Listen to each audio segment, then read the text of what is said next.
ওই সামনে ভিডিও, ওই সামনে তোলো, সামনে ভিডিও তোলো।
ये क्या, ये करके दिखाओ, ये करके दिखाओ भाई।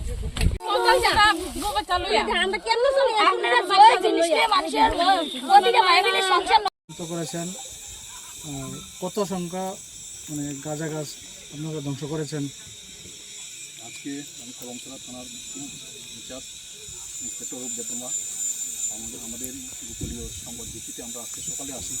প্রথমে আমি আমাদের সাংবাদিক ভাই বন্ধুদের আমি অসংখ্য ধন্যবাদ জানাই। আমাদের সকাল 7টা থেকে এখন অবধি ওনারা আমাদের সাথে আছে এবং আমাদের সাথে কাজ করছে। আমরা এই নর্থ কলমছড়া আসানিয়াতে আসি, সেখানে আসায় আমরা আমাদের সাথে ছিল 5th ব্যাটালিয়ন টিএসআর এবং 7th ব্যাটালিয়ন টিএসআর এবং 9th ব্যাটালিয়ন টিএসআর, সঙ্গে আরও আছেন টিএসআর ওমেন টিএসআর 15 ব্যাটালিয়ন এবং 14 ব্যাটালিয়ন টিএসআর আছে। সঙ্গে আমাদের সেন্ট্রাল ফোর্স আছে সিআরপিএফ 140 ব্যাটালিয়ন। আমার এই ফোর্স নিয়ে আমরা আসি এবং থানার আমাদের অফিসার আছে এসআই বিশ্বজিৎ দেববর্মা এবং এসআই অসীম ভৌমিক। আমাদের এই ফোর্স নিয়ে আমরা সেখানে আসি, আসানিয়াতে আসি, যেখানে আমাদের খবর ভিত্তিতে আমরা আনুমানিক 7টা থেকে 2টা অবধি এখন আনুমানিক আমরা 5,50,000 প্লট হবে আমাদের আনুমানিক 48 আর 20টা প্লট হবে। এর মধ্যে আমরা গাঁদা আমরা ডেস্টেশন করছি, প্রিমেচুর গাঁদাগুলো আমরা ডেস্টেশন করছি এবং এই জারি আমাদের ভবিষ্যতে আরও থাকবে। এইভাবে আমরা চালিয়ে যাব।